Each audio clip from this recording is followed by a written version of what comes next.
Great. I think we could probably get started. Good afternoon, everyone.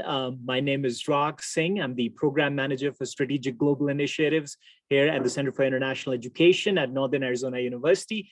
And on behalf of my colleagues here at CIE, as well as the NAU Career Development, we're excited to have partnered with Global Ties Arizona to bring you this exciting panel session today. The global pandemic truly has changed the way we live, work, and conduct business all over the world.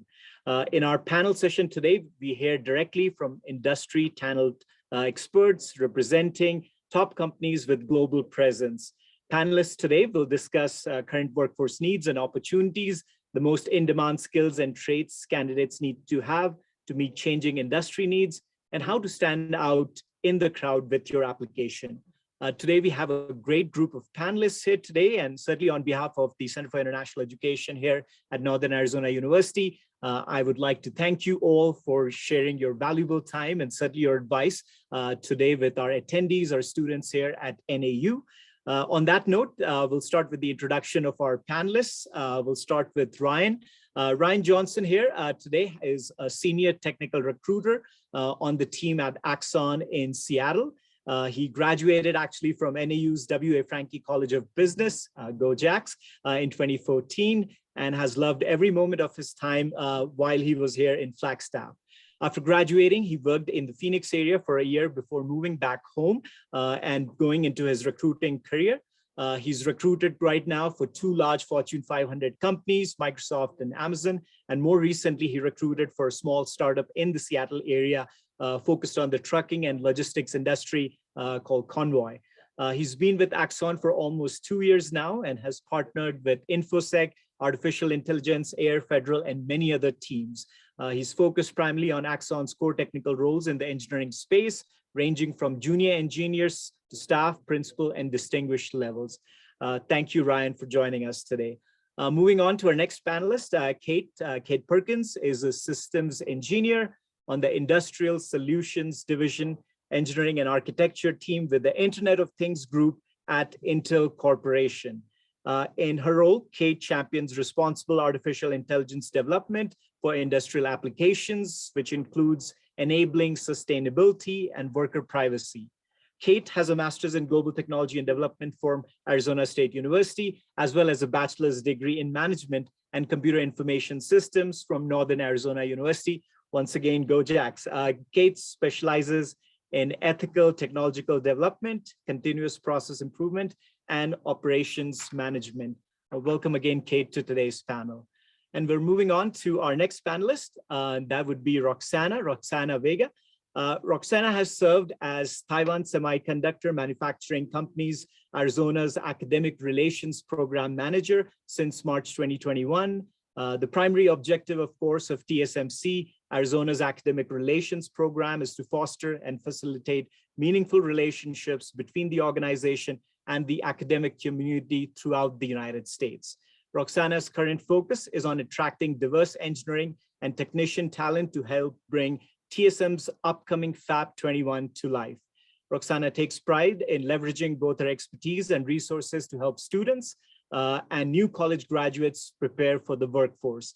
Prior to TMC Arizona, Roxanna served as onsemi's University Relations Program Manager, where she quickly discovered her passion for working with the academic community. And again, welcome, Roxanna. And on that note, I'll also go ahead and introduce my good friend and colleague, Kristen Allen. Kristen is the Executive Director for Global Ties Arizona, who we have partnered today for our panel session. Global Ties Arizona is a Phoenix-based nonprofit that promotes international exchange and citizen diplomacy through various exchange and educational programs. She's worked across international spaces for the last 15 years. Her experience spans from language teaching abroad to international real estate development, cross-border business and foundational relations, and of course, international higher education. Kristen, of course, before going into her current role as the executive director, served here as the program manager for strategic global initiatives at Northern Arizona University, where she worked for about 3 years in building relations and partnerships with our colleagues in Mexico and Latin America. And once again, Kristen, welcome back to NAU. And on that note, I'm going to go ahead and give the mic to you and get started our presentation and panel session today. No, thank you so much, Rog. It is such a delight to be here. I'm thrilled to continue to be able to work with Northern Arizona University, and I'm really happy to see in the crowd today some familiar names, and what a crowd we do have today for this panel. So I'm really excited to get things started. My job, obviously, as the moderator is to keep things moving along. So that's what I'm going to try to do as well as possible. But again, as Rog mentioned, my name is Kristen Allen, and I am the Executive Director now at Global Ties Arizona. As Rog mentioned, we are based in Phoenix, and we are a nonprofit that looks to really connect our local citizens with the people of the world through international exchange and global learning opportunities. And most specifically, we implement the U.S. Department of State's International Visitor Leadership Program, which through that program, we bring in hundreds of foreign leaders from all around the world to connect with their counterparts here in Arizona and to strengthen the United States diplomatic ties with other nations around the world, really in efforts to foster cross-border collaborations between countries. And so this said, I am especially pleased to be able to moderate this panel today, preparing for the global workforce in a post-pandemic world with some phenomenal colleagues and industry talent experts that Rog has just so graciously presented for us. And today they're going to be sharing with us some insights on really what today's workforce looks like and what the needs are. We know that the way that we work has changed exponentially over the course of the global pandemic. As you can see here, we are still kind of in a remote sense. Some of us have maybe gone back to working in the office. Some of us are doing a hybrid way of working where we're maybe part-time in the office and sometimes from home, or fully remote. So it really is just depending on different company needs and the different I guess, challenges that remain around the actual workforce. And so since the way that we work has changed exponentially, we also have so many more new challenges that we're looking to solve. And as global companies that are looking to solve some of the biggest challenges that we face, really shared challenges that we face as both local and global citizens, we need workforces that are highly innovative, adaptable, and that are full of strategic and critical thinkers. And I know that that's probably all of you, most of you out in the audience today, and you're probably really interested in hearing about what are some of the more specific things that companies like the ones represented today are looking for. Each one of our panelists today does come from a company that has global presence, and ones that are really transforming the face of different areas such as public safety, connectivity, and advanced technologies, really areas that are completely changing our world, our communities around the world. And with that said, I'd really like for us to kind of get into hearing from each one of our panelists first, just to give our audience a little bit of context. Real quick, we'll hear from each one of our panelists about the companies that they represent and maybe some of the more specific opportunities with each one of these companies. We'll then go into a little bit of a roundtable discussion with each one of our panelists, and then we're going to open up the floor to question and answer with the audience for about the last 10 or 15 minutes. So I do encourage you to please submit your questions through that question and answer function on the bottom of your screen. And we will do our very best to get to as many questions as we can before the end of today's panel. And so with that said, I am very pleased to present our first panelist of this afternoon, Ryan Johnson. Ryan is the Senior Tech Recruiter at Axon. So Ryan, it's great to have you. Hey, great to be here. Yeah, no, so as mentioned, my name is Ryan Johnson. I'm a senior technical recruiter on the team here at Axon. I am currently based out of the Seattle, Washington area, but I'm in the process of moving back to sunny Arizona. So looking forward to that, a little change of pace. For those who don't know about Axon, we actually got started as Taser International some 25 years ago now. Tasers being the less than lethal electric weapon that officers use to defuse situations every day. Since then, we've branched into other hardware, including body cameras, which we're pretty well known for, smart hub routers in officers' fleet vehicles, automated license plate readers, drones, and even virtual reality headsets for technologies around virtual training. We've done a ton of hardware, and our headquarters is actually located in Scottsdale, Arizona. But about 7 years ago, we realized that our software as a service kind of platform was going to play a really big part in our product offerings moving forward. So we opened up a research and development tech hub here in Seattle and rebranded as Axon. The Seattle office is focused on kind of creating a one-stop shop ecosystem, not just for law enforcement, but also for fire, EMS, first responders, the criminal justice system itself, including prosecutors, defenders, judges, clerks, and even federal level agencies. Nothing really talks to one another. Everything is super disjointed in that industry. I always joke that if you ever get a chance to watch cops on television, you're almost always going to see a laptop that's still running a text-based UI system. Looks like it's fresh out of the 90s. So we're trying to bring this industry a little bit more modern and drive efficiency and just kind of bring ease of use across the board as well.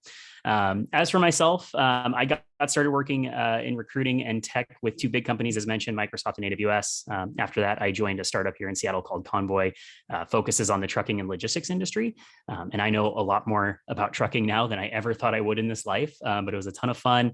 The pandemic hit and I kind of made the pivot to Axon. I've been here almost 2 years and I got a chance to partner with a ton of different teams. I've recruited across most of our technical roles here, all the way from junior engineers to our principal and distinguished and even directors and executives. So Axon is scaling like crazy right now. It doesn't look like we're going to be slowing down anytime soon. We have a great leadership development program, which is a great chance to be exposed to numerous facets of the business. We also have a technical internships and new grad opportunities across pretty much all of our teams here. If you're at all interested, I obviously would strongly encourage you to keep your eye on our careers page and don't hesitate to apply. Your application's routed directly to the appropriate recruiter for consideration, which is great. I'm excited to be here today. NAU is my alma mater. I don't know are we still doing LJs like go Jacks? I remember that being a big topic when I was down there. I'm not going to lie, though, I don't miss trying to catch the bus from Old Main all the way down to the Frankie College of Business when you're on a time crunch. That was pretty awful. With all that being said, I can't wait to hear some of your questions and just really excited to be here today. Thank you so much, Ryan. Really, really appreciate that overview. And Shreya says it is still awful. Still awful. Great to hear. The commute. So I guess we'll just have to practice those sprinting skills still. But thank you so much, Ryan. We look forward to continuing to hear some of your thoughts and especially more specifically as they relate to Axon. But I'd like to turn the mic now over to Kate Perkins. Kate is the Systems Engineering and Responsible AI Champion at Intel. I absolutely love that title. So Kate, welcome to the floor. Thank you so much, Kristen, Rog, for those great introductions. So I'm also an NAU alum, go Jacks, and I got an undergrad degree in both management and computer information systems from NAU. So also spent a lot of time in the Frankie College of Business. Having this dual degree really set me up for these sort of liaison type roles I found myself at Intel Corporation, which I'm representing today. So I, understand the business vision and strategy we're heading to and help translate that down into our engineering and execution and vice versa. So I've had the opportunity, I've been 10 years at Intel, starting right out of NAU. I love Intel because of our strong ethical commitment, currently working on our responsible AI program and understanding how that translates into the industrial space where I work with a lot of manufacturers and energy providers. So we're really focusing on worker privacy for those workers still in the factory as we're implementing these computer vision solutions, as well as sustainability and helping those manufacturers save resources and reduce waste with these AI applications. So I love Intel's strong ethical commitment. I love the opportunity to create world-changing technology. Our Intel purpose statement is to enrich the lives of every person on Earth with technology, and that really resonates and speaks to me. Benefits are amazing. I just did my first Intel sabbatical last year. Brilliant coworkers, my goodness, the amount of brilliance that I've worked with here at Intel has been amazing. And I love our focus and commitment on STEAM education. As mentioned, we are a globally operating company. I've had about 8 different jobs at Intel in well, about 6 to 8 in this 10-year career that I've had. So you continue to learn and grow throughout your career. Your foundation, your education at NAU is going to set you up for success, but this isn't the end of your learning adventure. Intel expectations are high, but work is fun. Here's some pictures of me just having fun with my family, a recent ski trip. I actually have the sticker right in front of my laptop here from Intel that says, "We don't watch sci-fi movies, we live them." So it is a high demand work environment, but it's a lot of fun really working on this technology. Admittedly, when I first started at Intel, especially with my background in information systems, which sets me up for success in information technology, I was like, what am I doing in a semiconductor manufacturing company? I know nothing about semiconductors. Well, Intel is so much more than that. And that's why I've spent 10 years at this company so far. When I was taking classes in the Franke College of Business, we didn't mention the Internet of Things. The form factors we worked with then were laptops, desktops, and of course the smartphone, which is really emerging during that time. But now with the Internet of Things, we're seeing all of these devices that we interact in our daily lives be smart. We're seeing this ubiquitous compute, this pervasive connectivity with autonomous driving. We're now seeing the rollout of 5G. I don't know if you've had an opportunity to be in an autonomous car, but I imagine one day we'll want to stream Netflix from within those. So the compute and the connectivity is going to continue to increase. And then as we are having more smart devices all around us, smart lights, for instance, in my room, we need this clear cloud to edge infrastructure. We can't have all the compute go to these data centers. The compute needs to happen where the smart is. And of course, smart being brought to us by artificial intelligence. So semiconductors are absolutely the underlying technology at Intel. If you're passionate in that space, you definitely have a space here. But we're so much more than that. I work with engineers, I work with anthropologists, I work with psychologists, I work with people in finance and marketing. So if any of this is interesting to you, you can always check out our job offerings at intel.com/jobs. We have these 6 pillars of innovation. So of course, silicon is the bread and butter here at Intel, but we focus on memory, we focus on interconnect, security software, and then all of the support functions to make this happen. So whether that's finance, marketing, management, I've met people in all sorts of disciplines at Intel, and I've really enjoyed my 10 years here. So looking forward to the conversations. Thank you so much, Kate. Yeah, it's incredible. I feel like we say that every year. It's incredible how quickly technology is changing. I mean, I don't even want to talk about what technology looked like when I was in college, because that would totally give away how old I am. But it is, it's exponential, it's constant. Everything is constantly evolving. And that means that the different types of minds that we need to be thinking about the way things are changing require different skill sets, right? I mean, it's wonderful to hear that there seems to be a lot of opportunity for those that are interested in different areas at a company like Intel. And I'm sure that Roxanna and Ryan could probably say the same as well in their areas or in their companies as well. Thank you so much. We're going to get back to you, but we're going to switch the floor over to Roxanna. And Roxanna, we'd love to hear from you. Roxanna is the Senior Program Manager for Talent Acquisition at Taiwan Semiconductor Manufacturing Company, the Arizona Corporation. Welcome, Roxanna.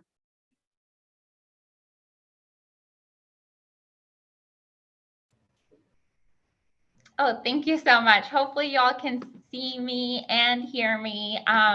Hopefully you guys can see my PowerPoint. If not, I'll just talk through it. We can see it. Thank you. Oh, perfect. That's good to hear. All right. So as you know, my name is Roxanna Vega. I work with TSMC Arizona Corporation. I joined the team in March of 2021, which doesn't sound like a very long time, but I always like to joke that I was hired on before my manager, and I'm one of the first TSMC Arizona employees to be here. So definitely super cool and extremely exciting. I want to thank you all for giving me the time to share about TSMC with you. And I'm also excited to learn along with you guys and learn from these industry experts that are joining us. Let's go ahead and jump right in. So TSMC is headquartered in Taiwan. Our mission is to be the trusted technology and capacity provider for the global logic integrated circuit industry for years to come. And that's going to translate to us being here in Arizona. So a little bit about the foundry semiconductor business. We were actually founded by Dr. Morris Chang back in 1987 in Taiwan. So when asked, he recalls that back when TSMC was founded, nobody thought TSMC was going anywhere. And the reason for that is because companies that design their chips, they also manufacture them as well. TSMC then became the first pure foundry, meaning that we make the chips for designers that typically have no factories or fabs of their own. And the big question that I always get is why? Like, why would anyone want to contract someone else to manufacture their chips? Well, the reason for that is because building an advanced fab for chip manufacturing requires tens of billions of dollars, as well as a deep investment in talent and in machinery, tools, and hopefully, in the future, that's where you will come in from the talent perspective to operate the facility. So many of companies who design semiconductors, they actually now depend on third parties such as TSMC to manufacture their products. And one fact I like to share is that today, fabless semiconductors represent a whole 30% of the overall $433 billion semiconductor business. And that might even be a little outdated because these slides are from a couple months ago. It's just growing rapidly. And I'm sure you all have heard in the news and stuff. But what I do want to share specifically with you, aside from our technology, is TSMC Arizona and our 5nm fab. So you may all have heard, and if you haven't, back in May 2020, TSMC announced that we were going to build a 5nm fab in North Phoenix. So those of you that are in Flagstaff, it's actually kind of close to you. And if you're out in the southern part of the state, if you're joining us from there, I know it's a little bit of a drive, but we do offer relocation, which I'll go into later. But TSMC decided to build their 5nm fab here in North Phoenix off the I-17 and Dove Valley.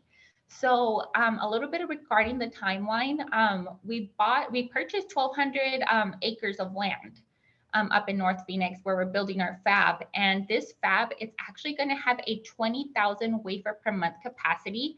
And the number's a little outdated. On the slide, it says we're going to create 1,600 jobs. We're actually creating more than 2,000 jobs directly for this fab. So definitely cool. And about 10,000 other jobs are going to be created in the semiconductor ecosystem with TSMC's presence here in Arizona. So super cool. Oh, and then the timeline that I was going to share with you is that we've been under construction since, I want to say, the winter, or actually the spring of 2021, and it's just been moving so quickly. So we will finish construction of this fab towards the end of this year. And then we're all currently in a temporary site off the I-17 and Dunlap. But once construction is complete, we're going to move over there up north to the site. And then throughout 2023, we're going to focus on the installation of machinery, tools, and all that technical stuff. And then we ramp up production in early 2024. And this is like the most exciting part of the PowerPoint, in my opinion. It's actually the TSMC Arizona's facility blueprint. It has changed a few times since then, but this is what it's projected to look like. So hopefully you can see my mouse. If not, in the bottom right corner, that's actually that first fab we're building. TSMC has not made any announcements regarding building new fabs aside from this first fab, but given the amount of land that we have and the customer demand there is, I think it's safe to assume that there will be 5 additional fabs built. But like I said, that first fab down here, it's our main focus at the moment. So that's where all the hiring we're doing for, it's for that specific fab. And then we have like the gowning room. And then right here up front, we have our kind of not corporate office, but kind of corporate office, which is here. It looks like a spaceship. It's so cool. But this place is going to be massive. In here is we're going to have a lot of employee experience type things, such as the gym, the cafeteria. I heard that in Taiwan, the TSMC fabs there, they're like little cities, basically. They have car washes, they have restaurants, dry cleaners. It's just immense. And I'm so excited for you all to be able to see it here in Arizona. And we do have multiple new college graduate career opportunities, but I just wanted to highlight a few that I thought might be relevant to our audience here today. We're seeking operations management specialists, process engineers, YAD engineers, which kind of goes under process. We have a ton of different modules under our process engineering roles. So I want to say we have about a dozen roles for that and more, tons of other roles. And we do have some general qualifications for our specific engineering roles, which is a minimum of a bachelor's degree in a relevant field. And I'll go into this later because I'm sure these questions will come up during the presentation. But there's a ton of soft skills that we look for as well. And then we have a QR code there at the bottom where you can visit our careers page. It's right there. And also on the last slide here, there's my contact information at the bottom, but there's another QR code there. And yeah, thank you so much. And I'm totally looking forward to the rest of the panel. Thank you so much, Roxanna. That looks really exciting. New builds are always exciting, but that, I mean, that does look like a spaceship. It looks pretty awesome. And what's really also very cool is you talking about how you're also trying to kind of mirror the type of culture, company culture that might be representative in Taiwan as well. So I think that just goes to show how we are also kind of thinking about how we are connecting as global companies, and also how we're really interacting with our peers across the globe, being in different areas of the world. I'd like to move into some roundtable questions, maybe about 10 minutes for some different questions. And then I do see some really good questions also rolling in through the Q&A and chat. So I want to make sure we have enough time to do that. So I might skim mine down a little bit just to make sure we have some time to get to the students' questions. But I'd like to maybe first start with the first one, really, in terms of how has COVID-19 impacted your company, your sector, and perhaps its hiring practices. And maybe what we'll do is start, I'll kind of maybe flip things around, and maybe we can start with Roxanna this time around. And if you guys could kind of limit your answer to about a minute or so, that would be fantastic. So again, how's COVID-19 impacted your company and its hiring practices, Roxanna?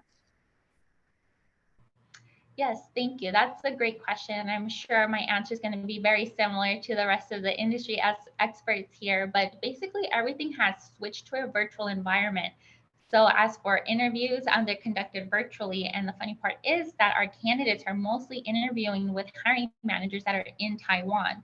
So to be honest, the impact isn't as great because they would be interviewing virtually either way. But definitely, it does make a little bit of a, a little bit of a challenge to actually interact with candidates, either, during the interview process or, from a recruitment process when we visit schools such as NAU to recruit from. Definitely has made it a little different. But now, as everyone else can attest, we're moving to a more hybrid environment of in-person and virtual. And it seems like that's here to stay for a while. So, yeah. Thank you. Ryan, would you like to add something on? Yeah, I mean, I think you touched on it pretty well. Obviously, the remote aspect behind it. COVID-19 hit everyone really hard, and I think what I appreciate about Axon was, instead of panicking and going straight and changing the business and potential layoffs, Axon, our leadership team, went to our customers directly and said, like, hey, do you need us now, or are you going to kind of scale things back? And we found out that they said, no, they need us now more than ever. And I'm just super excited because Axon did a great job at standing up a fully remote workforce. They've kept the culture, pretty similar. And in terms of hiring, extremely virtual, realizing that's kind of the future. I think we would have gotten to this point anyway. COVID-19 shook things up, and it just showed us that we really have to be adaptable, making sure that candidates' experiences come first. That should have been happening before the pandemic, but I think now it's really come to the forefront of, like, we need to invest in our people first and foremost. Awesome. Kate, how about you? Well, needless to say, it's impacted us here at Intel as well. It's definitely accelerated that remote work and automation. I myself have been working from home since about March of 2020. We still do have essential workers who have maintained site access throughout the pandemic. So if you're unable to do your work remotely, if you have to directly interface with some of these large tools we use in our manufacturing process, those workers have maintained access to the site. When I interviewed about a decade ago, I did a phone and an in-person interview with Intel. So now you can expect video conferencing or phone interviews, since we're unable to do the in-person interviews on our sites. Our internships have also been mostly virtual. So we've been working to make sure we ship our interns all the laptops and resources they need. And of course, this virtual environment has presented new challenges, really ensuring that we maintain our culture and our strong community when we're not able to all get together on the site. So we've also introduced a lot of virtual communication and events and collaboration tools to help us adjust to this new working environment.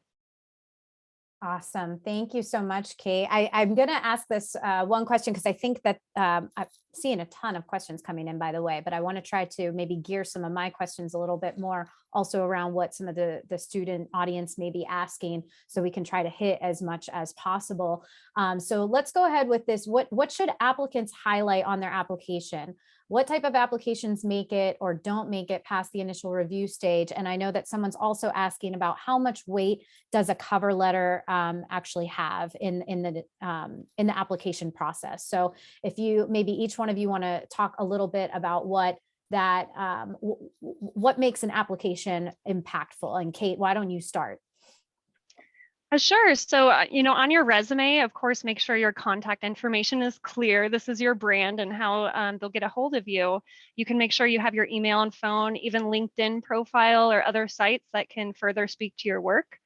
Also on your resume, make sure you're looking at the job recs you're applying to and look at those skill sets and qualifications that they're asking for. If you have those skills, ensure they're mentioned on your resume for any keyword searches. Any skills relating to anything at Intel are good to call out. Again, we're really big on that STEAM education. So science, technology, engineering, arts even, and math you can call out. Correct grammar and spelling is something you definitely want to check on, especially if you're applying to a communications role. That could easily remove your application from the consideration. I do believe a cover letter can set you apart. Your resume is your experience, who you are in a paper, but that cover letter can add a little bit of that personal aspect, and you can talk more about your passions, your ambitions, and why you're best suited for that role. Thank you so much. And really, I have to say, I can't emphasize enough, the making sure that you're just proofreading your materials before you send it in, because you're absolutely right. That is when you're getting, even hundreds of applications, that's the easiest way to eliminate someone, is just by grammatical error. And it could have been an accident, but you definitely, it makes it easy for the employer. Ryan, what about you? Yeah, I think, Kate, you crushed it in terms of what we look for. As a recruiter, I look at applications on the daily. It can be really tough to boil yourself down and try to signify your core background and experiences on just a couple pieces of paper. One thing I would stress is to highlight the work that you've actually done. Show off some of the projects you've built or accomplished, any internships you've already completed. Any way you can tailor your resume to the role that you're specifically applying for, that's huge. The teams love to see someone who's a proven go-getter, attempted to build or do something in their field before even jumping in. It shows that you not only have the real world experience, but you also have a passion for what you're trying to do. So I just, as a couple of core tips, I recommend keeping your resume to 1 to 2 pages. Recruiters don't really have a ton of time to go and read over multiple pages, and anything you can do to clarify your background experience up front. I also think a cover letter is great, especially in those kind of soft skills that we look for, and really shows off that you have thought about the company as a whole. Like, why do you want to work there? Have you done your research, and are you really excited about joining? I think those are some key thoughts. Research and tailoring, right? Tailoring your resume to really fit what the job description is looking for is also key. I would say make sure that they're being really intentional with what you're trying to communicate on your resume and your cover letter, that it's really fitting what that job description is looking for. Roxanna, what do you think? I'm basically going to echo what Kate and Ryan said. They were spot on everything, from the proofreading to getting specific and relating your resume to the job descriptions. But one thing that I definitely like to point out is to highlight metrics. So if there's any type of metrics or data that you can include in your resume, definitely put that in there, instead of just saying, I worked on a project that, this was the outcome. You want to say that outcome, and you want to make it, put numbers on there so it can be more relatable and more understandable, especially for recruiters. I don't have a technical background at all. So when those metrics are on there, it helps me kind of get a better grasp of the impact of the project or the research that you did. So definitely highlight that, and highlight those relevant projects as well. Saying that you just attended a specific class, I don't think it's enough. I think saying I took part in this class and I worked on these projects and this was the outcome of it. I think that's a great way to really grasp the reader's attention, especially the recruiters. Like Ryan said, recruiters don't have a ton of time. So the more specific you can get, the greater attention you'll grasp there. You definitely want them to have that aha moment, right? So really being able to grab the attention of your reader is also key. Make them want to keep reading about you and what you're able to bring to the table. That said, what else applicants can really bring to the table are soft skills. Beyond those hard skills, we're hearing more and more nowadays that the new world of hybrid remote work really requires people that are adaptable and eager to learn. And some of the biggest soft skills, the top 3 soft skills that are really identified right now in 2022 are dependability, communication, problem solving. So that said, I mean, what can you guys tell us about how they can I know you did mention a little bit on how they might be able to communicate some of these soft skills in their application, but really what skill sets will set candidates apart from competition, and what should they try to hone during their academic experience that might help them in their job search? What type of soft skills do they need to be working on acquiring now? Kate, why don't we start with you?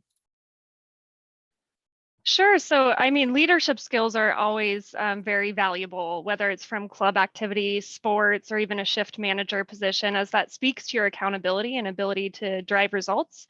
In terms of soft skills as well, being a good communicator, a fast learner. I've noticed a lot of employers almost expect these as a given. It's still good to call them out on your resume, but you can really have these shine maybe in your cover letter or even in your interview process. At Intel, we actually have this class called Awake at Intel. It's not for people who fall asleep, but it focuses on soft skills like presence, emotional intelligence, compassion, and the like. Since we are working in a very rapidly evolving environment, I would argue that any company is a tech company now. Technology touches all of these various industries and the Internet of Things. So having that ability to continue learning, be adaptable, flexible, have a growth mindset, be curious, again, clear communication, and just being kind and respectful. Thank you so much. Communication is so key because it's so easy nowadays when we don't see each other physically, face to face, one to one. You know how difficult it is also that communication can be misinterpreted through written communication. So still trying to kind of be on top of things, really get that FaceTime, even if it is through literal FaceTime or Zoom. It's really key is trying to make those connections and continue to communicate. Ryan, how about you?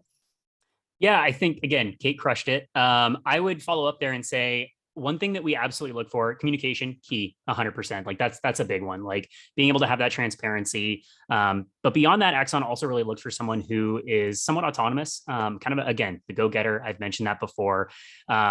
We're not really a micromanaging culture here. Like we want to empower our employees to go and do really great things. There's not a lot of red or yellow tape. If you want to go do something, we really highly encourage it.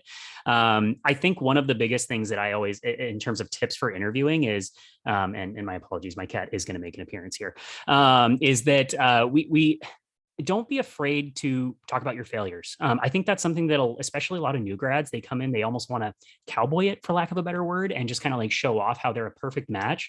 Don't be afraid to dive in and talk about your failures. One thing we really encourage is failing fast, learning from your experiences, growing from it, and apply it to the next thing that you do. I think that is just invaluable. I wish somebody had told me that at the beginning of my career, because it opens up and shows that you're able to learn and grow. That is really so true. I mean, we ultimately always kind of go into things wanting to show ourselves in the best light, obviously, but sometimes showing yourself in the best light is talking exactly about how you learned from something you didn't maybe do so well the first time around. So I think that was a really, really key point right there. Roxanna, what would you like to add? I love Ryan's response, by the way. That was great. Because one of the soft skills that I feel, or feedback that I've actually gotten from the hiring managers here at TSMC specifically, is in other words, it would be kind of humility in a way, but in a way that you show, these were my failures, this is what I struggle with, and this is how I overcome it. And that goes into the next soft skill, which is learning aptitude. there's tons of times we make mistakes, and sometimes some of us make them more often than others, but how do you learn from them, and how do you overcome them, and how do you utilize those lessons learned to not make those mistakes again, and how to, knowledge share that with your team as well to, enable your team for success. So I think those are two really big ones, but also passion and energy. I can't tell you how many times I have done pre-screens with candidates and I get a hi. Oh, hey, I'm Roxanna from TSMC. I'm good. Like, bring in that energy, bring in that excitement. We want to see that. We want to hear that. It just definitely sets you apart, because you'd be surprised. A lot of candidates just keep it really, they're not excited to be on the phone with you. So definitely showing that energy is going to set you apart. Totally. No one, I guess, and no one wants to talk to someone that's almost like talking to a wall, right? So I have to thank all of you guys for bringing such awesome energy to the panel today. This has really been so much fun. And Roxanna, you're so spot on that passion and energy is something that will also draw people to you. So making sure that you're communicating that. Even in your body language, the way that you're talking to people in your interviews has a huge impact. So I want to move into one more question before we kind of try to sort down some of these other student questions, and I'm going to also combine one from the audience with this. How important is display of international experience, really in international internships, maybe travel, volunteering? Second language acquisition, someone here asked, how necessary is it to speak a second language if you want to move within the company to a more global position? And then also like cross-cultural sensitivity. So how important are these things, especially in companies like yours? Roxanna, why don't you go ahead and start? Yeah, definitely. That's a great question. I mean, I think international experience is so critical and crucial, especially if you're going to be working or you want to work in an international global company. With that being said, there's a ton of people that don't have the opportunity to obtain that international experience. So aside, from internships, study abroad programs, learning a different language, that's just Mandarin, which is where TSMC is headquartered. That's the main language spoken there. But aside from that, leveraging e-learnings, the pandemic taught us that we can learn and be successful with, any virtual modalities. So with that being said, taking up those type of concepts or international concepts, languages, learning about cross-cultural norms in different environments, leveraging virtual platforms to learn those, because like I said, not everyone has the opportunity to, go out of the United States. So if you don't have that opportunity, look for different ways, be innovative, and look for ways to get that experience to definitely set you apart. And just to bring a more diversity to the table as well, especially diversity of thought based on your experiences with any type of modality of learning. So yeah. Thank you so much. Why don't we go to Ryan, and then as soon as you're done, Ryan, Kate, why don't you jump in? Yeah, I'll follow up with what Roxanna said. Absolutely. Again, perfect answer. It's pretty important. At the end of the day, you want to stress how good of a mutual fit you are for that role. And the more core experiences you have, even on the international side, it's fantastic. I will also stress the kind of virtual trainings, certifications, anything that you can display, some things that you've done. I think I saw someone mention in the Q&A that they have done some courses with like Udemy, for example. That's huge. And just kind of piggybacking off of the diversity of thought, I think that's fantastic. Obviously, it's a bonus if you have the second language. I wouldn't say it's a hard requirement. Obviously, if you're the right candidate for the role, we'll make it work for you. And I think that's kind of happening across multiple companies. They're realizing that we have to be a little bit more diverse in the talent that we're looking for, and just take chances on people. Just because somebody isn't the perfect fit on paper doesn't mean that they're not going to be a match for the role. Go ahead, Great Kate. response, Ryan. So I would say, yes, having this international experience is very important, especially in globally operating companies like Intel, TSMC, and Axon. Each one of the areas and experiences you have will give that prospective employer more insight into who you are as a candidate. So Intel's global business language is English, but again, we have sites all over the world. I've had the opportunity to work with peers in China, Costa Rica, Israel, India, Malaysia. I mean, you name it. So while we do mainly communicate in English, I do know my Chinese peers will do meetings in Mandarin if no English only speakers are in the audience. But it's really not a hard requirement to have a second language at Intel, just that requirement for English. I highlight your awards, your scholarships, your accolades, any job experience. All of this will help set you apart.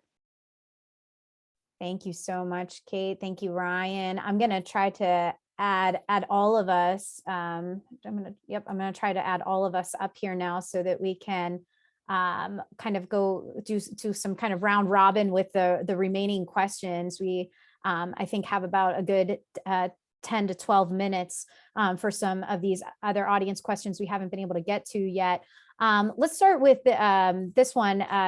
For someone that's graduating pretty soon, how, I guess, what is the quickest way to make sure an application gets across someone's desk? What maybe tips do you have for some of these students to make sure that they can kind of cross someone's desk, right? So Ryan, do you want to start with that? Yeah, sure. I think the big thing is like, let's say you're coming across a job posting, try to go to the careers page directly. You can absolutely apply through LinkedIn or through, other sources, but if you go directly to their page, it shows that you kind of sought them out a little bit. It's also routed, at least for our system, and I'm assuming for the others as well, like it's routed directly to the appropriate recruiter. I've worked with other companies where yes, things have been like automatically rejected, which I'm not a fan of. I think it's a good practice to look at every application personally and kind of look through it. So I think to move quickly, apply directly at the link, the careers page. And then second, I'm not saying everyone's going to get back to you. You can absolutely though, try to reach out to a recruiter on LinkedIn. Again, that's not 100% going to work. We are very busy, but I personally do try to accept, most invitations and chat with anyone that I can, just to help get your foot in the door and just show that you're excited about the role. Great. Ryan, Kate, Kate or Roxanna, if you want to jump in with anything additional, go ahead. Sure. Yeah, so I definitely, go ahead, Roxanna. Okay, thank you. I'll echo what Ryan said. Definitely applying to the careers page, and that way you also can explore the careers page and see, what the company is all about and see if that's a good fit for you as well. One thing I will say to don't do, because I do get this a lot on LinkedIn, I definitely think reaching out to recruiters is, it has a huge benefit. I mean, again, like Brian said, recruiters can be very busy, but what I will say, don't send a big old block of text to the recruiter. Keep it short, sweet, simple, give it your 2-3 sentence elevator pitch and attach your resume and leave it open-ended so they have an action at the end to, follow up with you. But definitely don't do the big old text because you probably won't get a response back.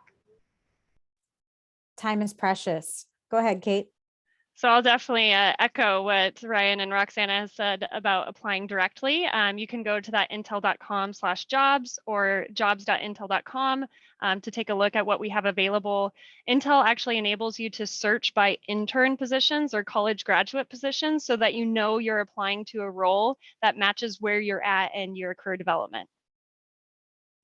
Awesome. Kate, let me have a follow-up question with you because we have someone that is specifically referring to Intel. So how was it working in Intel with your information systems degree? Did you have to learn a lot of new things, or was the transition for you relatively easy? So my first job at Intel, I was actually doing business operations for the IT engineering team. So it was sort of perfectly bringing together both my management and computer information systems experience. I did have to learn about Intel in terms of our culture, in terms of like the products we're working on and the processes, but I do feel like my information systems background really set me up for success in the information technology branch of Intel. It was about 3 or 4 years into my career where I wanted to learn more about this Internet of Things that was emerging. So I had grown my network in IT. I had really strong background there, but I didn't really know too much about, Internet of Things. So that's where I actually did a lot of volunteering, a lot of networking with folks in that part of the organization. And I did have to learn some new skill sets as I'm transitioning my skills from IT to the Internet of Things.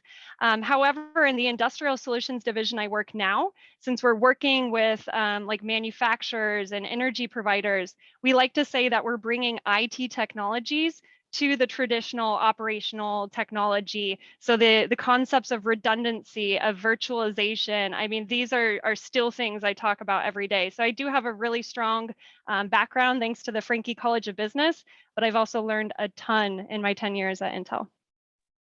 We're always on this continuous process of, or continued road of learning, right? We're always acquiring new skills, and sometimes even your career might end up taking you in a different direction that you would have originally thought. So the other point might be to continue to be open-minded and have that desire to learn new things as well. I know a lot of our students may have a question about what types of opportunities internship-wise, maybe also leading into more full-time employment, what opportunities they might have as an international student, and maybe if there's specific internship opportunities that exist for specific majors. I know someone is specifically here, a computer science major. What types of opportunities are there for students that fall into the international student category? Ryan, do you want to start with that one? Yeah, for sure. So we do have our leadership development program. Unfortunately, international isn't going to be available for that. However, we still encourage you to apply, just because we have a number of other internship opportunities across many different facets of the team that the recruiter will actually see that and try to route you to the correct place. Specifically on the tech side, yeah, we're hiring, tech talent like crazy, as I'm sure everyone here is. So definitely opportunities across computer science. I think I've touched a little bit on manufacturing, the business side. Really, you name it, we're probably looking for it. And I would just urge to apply directly on the website. And even if it's, obviously, I want you to try and get to the perfect mutual fit for you, the role, but also don't hesitate. Like, just get your name in the system. The recruiter is never going to just reject you. For the company as a whole, we want to find you a home. So we'll work to make that happen for you. Great. Roxanna, what about you? Would you like to add something? Yes, so here at TSMC Arizona, we're fully focused on staffing our fab. As I shared earlier, we have some astronomical numbers that we have to meet. So for the time being, we are not offering any internships. I will roll out an internship program in soft launch in 2023, full rollout in 2024 once we're in production and we actually have substantial business needs. But for now, for those of you that are graduating soon or alumni or even graduating in the winter, we have a ton of roles in our manufacturing side, all engineering, tons of technician roles. We don't offer sponsorship for technician roles, but for those engineering roles, we definitely do. So I highly recommend browsing our careers page, viewing the roles that you're interested in and applying. Don't let your status of immigration or anything like that deter you from applying. Just apply and we'll figure it out. That's really good to know. And so kind of just to reiterate there, then they want to also, those that are maybe in kind of their first year of their master's degree, or those that are even undergraduate students right now, to kind of stay tuned for potential internship rollout in 23, 24. But then those that are getting ready to get employed by May, to also kind of just check out what those actual employment opportunities are. Kate, would you like to add something on? Sure. So at Intel, yes, we do hire international students. It is dependent, however, on the job role and the experience required. So like Roxanna said, go out to our site, take a look at what's available. Like Ryan said, apply, apply if you're interested. The role I was hired into at Intel, I didn't actually apply to. I applied to lots of other roles. My resume was shared by all the hiring managers, and that's how I ended up at Intel and getting my foot in the door. So if you're, 70% interested and you feel you're 70% qualified based on what's documented there, I encourage you to apply. When I started in Intel IT, the main 4 college graduate roles we were looking for at that time were software engineering. So yes, computer science majors, we definitely have a need for you. Also network engineering, systems engineering, and then being a business or systems analyst. Something to note is that whatever role gets you into the door with a company doesn't have to be what you do forever. I've had many different careers at Intel myself. Thank you so much. Thanks to all of you guys. So we're coming up on about like 5-ish minutes left here. And I feel, looking at some of the questions that we have remaining in the chat here, I feel like we've touched on pretty well on almost all of those in terms of how COVID's affected your different criteria of how you hire, your hiring practices. We've talked about internships. Also, we've talked about how we make sure that we, even if you don't have maybe that work experience, how you're using maybe the courses that you've taken, projects you've worked on in your undergraduate or graduate career that you're able to share as experience, really highlighting those. But that said, I want to give each one of you guys kind of an opportunity to share some final thoughts and final advice, and any other maybe calls to action for our audience today. So Ryan, why don't we go ahead and start with you? Yeah, I guess, wrapping up, final thoughts. I guess I would just want to give advice to everyone. Don't be afraid. I know we've touched on this. Go ahead and apply.